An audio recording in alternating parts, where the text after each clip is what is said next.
Tinatin Gurgenidze.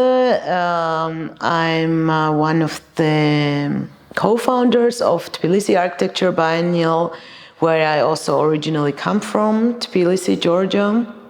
And I'm based between Berlin and Tbilisi, and in Berlin I'm also working with a local NGO and doing different international projects connected with urban topics.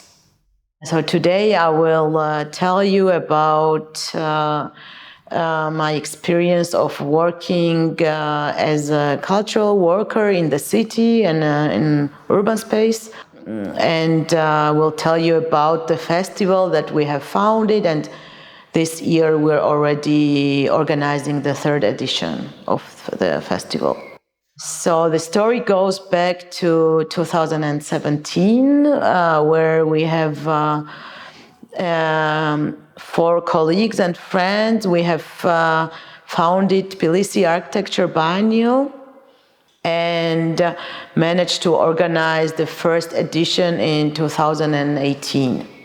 Our aim to establish this kind of festival was connected with existing urban problematic in the city of Tbilisi, and lack of critical discourse about the problems and about the topics. And we found it necessary to establish a platform where we would gather different voices and present them during our biennial event. So this was our main idea. We were like 4 independent people who have established this organization. And at the beginning, during our first edition in 2018, we decided not to organize the event in the city center, where majority of the cultural events are happening anyways. Rather, we decided deliberately to move the event to the farther periphery of Tbilisi, in a Gldani neighborhood. So the neighborhood where we decided to organize the festival is located in the northeastern part of Tbilisi. It's also considered as a micro-city inside the city. It has been built during the end of 70s and beginning of 80s as a Soviet large housing estate, mass housing neighborhood, which was a typical residential area for the former Soviet cities. Our idea about the topic was connected with the neighborhood and especially with the informalities that we we are dealing with everyday life of urban sphere and also architecture. And we decided to explore this phenomenon that has been happening in the neighborhood and in the city since the breakup of the Soviet Union. So what we have called our first edition Buildings Are Not Enough, which was exactly addressing this topic of informalities. And we decided to explore everything that was connected with it. Starting point, we started talking about this informal transformation and appropriation of public space and architecture in Tbilisi, but we opened our topic to include more global issues like informal housing, refugee crisis, etc. So our event from the beginning was really international. We had a lot of international guests. And we kind of also chose some specific location in the neighborhood where we organizing exhibition and installations in the main like infrastructural axis of the neighborhood. And it was not concentrated in one space, rather there was a kind of platform inside the neighborhood that the different installations and projects were presented. So we had different projects like exhibitions, installations outside. We had a symposium, we had a film screening, we had workshops, and altogether it lasted 2 weeks, a very intensive 2 weeks of different events. It's also important to mention that we managed to interact with the local dwellers, the local residents of the neighborhood, while realizing the installations and also the process of like aftermath process of the installations. Many of our installations were merging inside the built environment. And actually, sometimes it was even hard to notice that there is some kind of installation present in the neighborhood. And some of them actually stayed. We didn't dismantle them because before the biennial was over, the residents already started using them. Also some installations got stolen. So, for example, one installation that were different kind of typical chairs made by a Turkish artist, Onur Çeritoglu, it got almost stolen. But actually, this was also something that also found it really interesting in the process of making this installation and how we actually connected with the neighbors there, and we were actually glad that they could use the parts of our installations for their own use. Another important exhibition that I would like to mention was one of the curators who actually lives in this neighborhood. She managed to organize an exhibition inside of some of the apartments of her neighbors, and some artists have created artworks inside the apartments that was for 2 days, for several hours, open to the public. And this was something really, really interesting to be able to enter in the private sphere and private apartments of the dwellers. Another exhibition maybe to be mentioned was by a Polish artist who created a typical apartment of this neighborhood. She recreated it in a public sphere. And she has also collected different furniture from the neighbors, and she created this kind of public space as an apartment.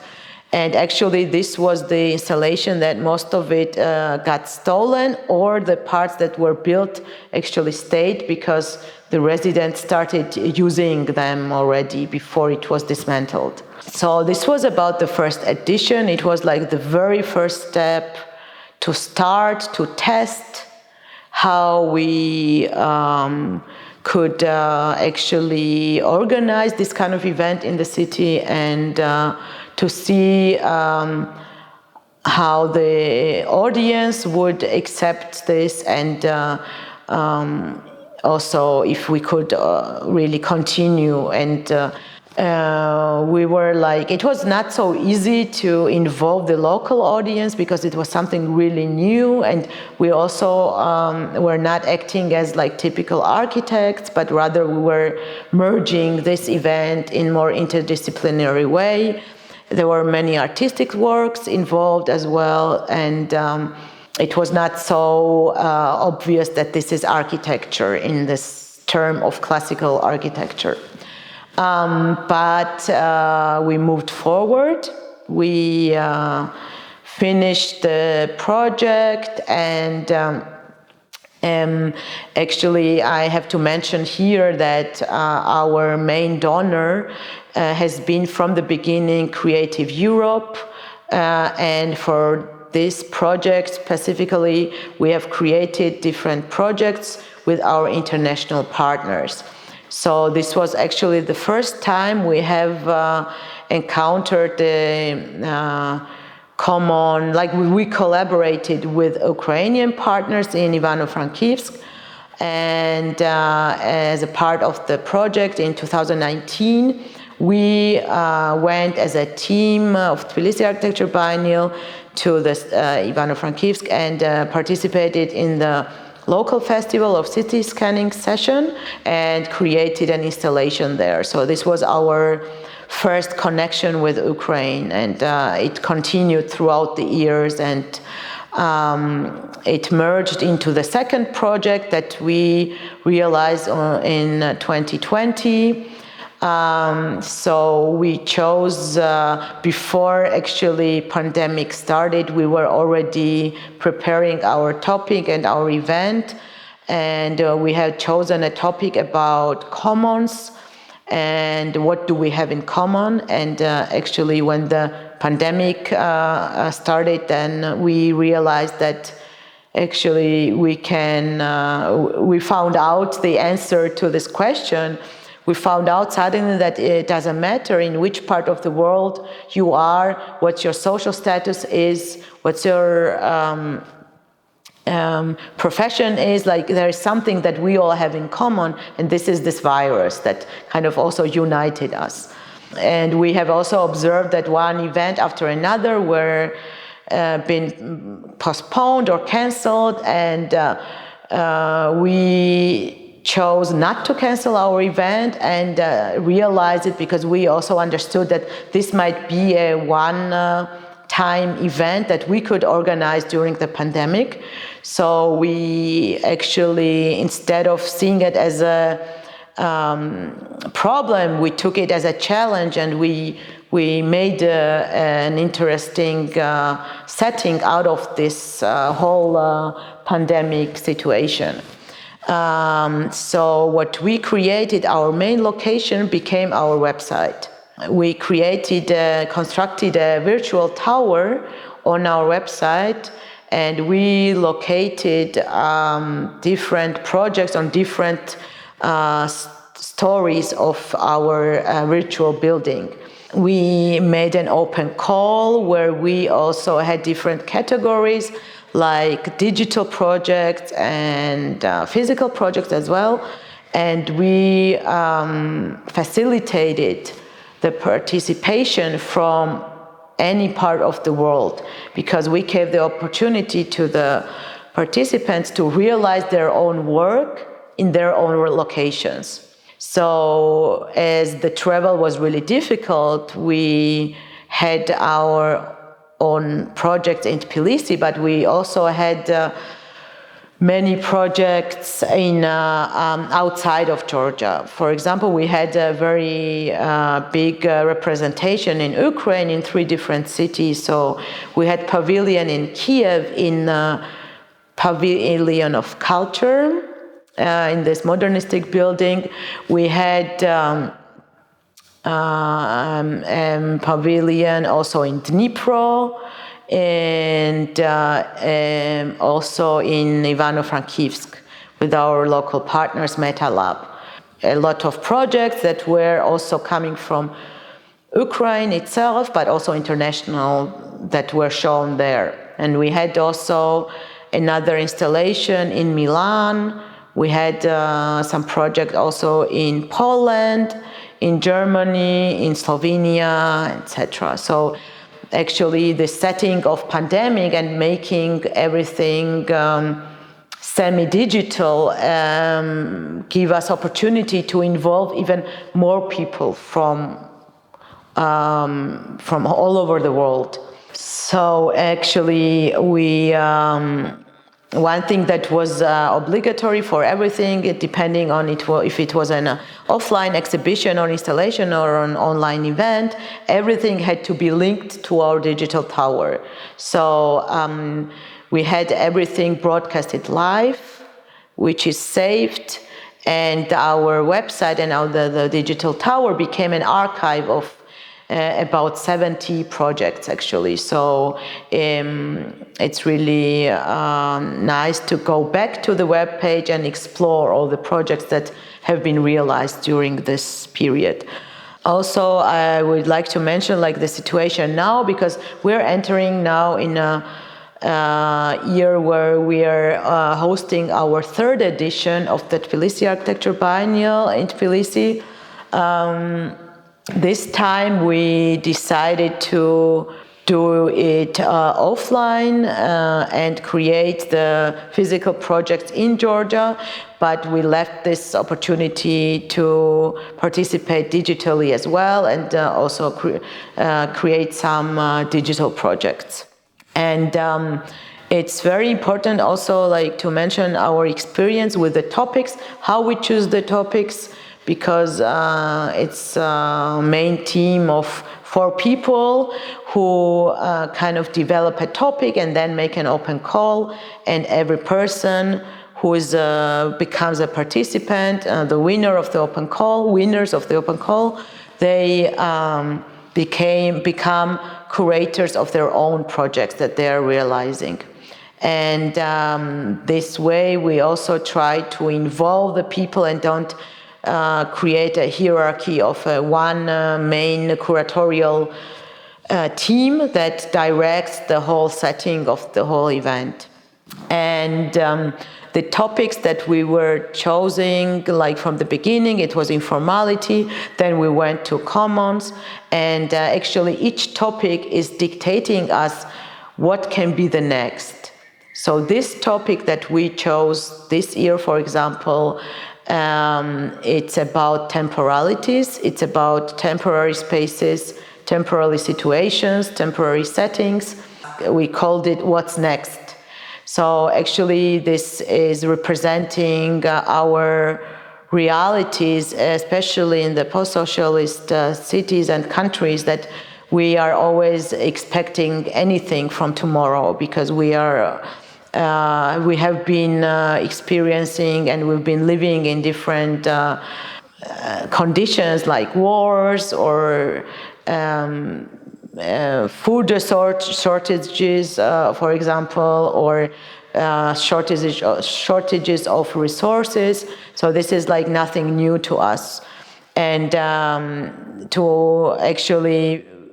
before the war in Ukraine started, this year we already had this topic chosen, and it really fits really well to this current situation, because this is also our question of general question of, okay, what will come the next? So this time we chose several locations inside of Tbilisi.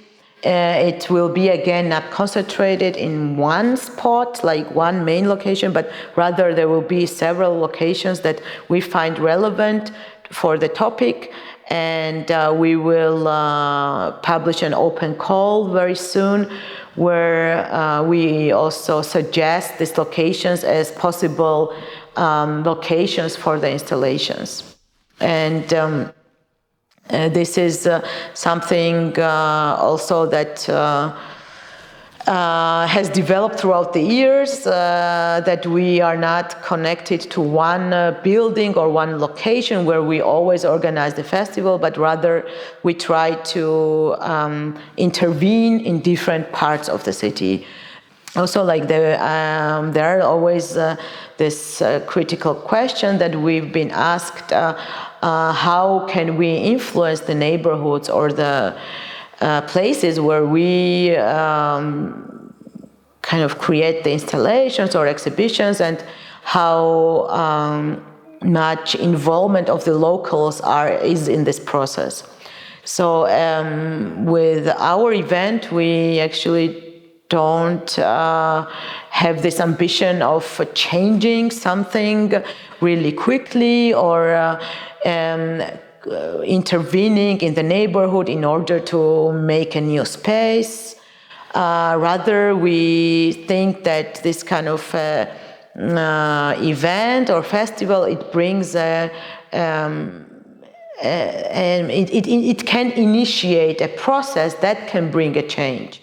But for us, it's also very important to involve students, for example, that are also helping us as volunteers, but we see throughout the years that they become also participants of the biennial, and this is really something that is positive in this whole process.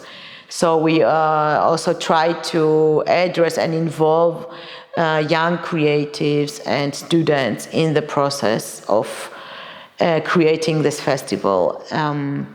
So I think that this is something also that offers, like we became a platform that also offers local students some alternative setting outside of their universities or art academies, where they can kind of experience architecture or art or some interdisciplinary processes. So this is us. This is how we came till now, and we will continue our work till we can, till it's possible to continue, till we'll have enough resources and possibilities to work. Yes. So it's like this process of making this festival, it's really interesting also to observe, and we are continuing our work till we can, and till there will be the possibility to work, and we kind of stay also local, because there are a lot of problems that we need to address in Tbilisi, but at the same time, these local problems are also global, and that's why we became actually, or we established ourselves as an international festival, and this is also something that actually enriches our whole event, to hear about the same problems from somewhere else. Of course, the working during this period, during the war, it's really hard for us, because we identify ourselves with the war directly. We think also that this is our war, and of course this was also a question at the beginning, like, should we do this event this year, should we cancel it? But again, we decided to still do it, because we find it really important exactly during this period to realize this kind of events, and to address the critical topics during the festival itself, and involve our Ukrainian partners, and also realize some projects in Ukraine as well. So this is like what I have told you, all the work that we do, how we interact with Tbilisi, how we interact with the urban space, and how we work with locals, how we work with international partners. And we're always open for collaborations and ideas, and we would like to invite everyone to participate in our open call, and we'll be glad to collaborate in future. So thank you so much for listening to our story, and hopefully we meet in Tbilisi soon.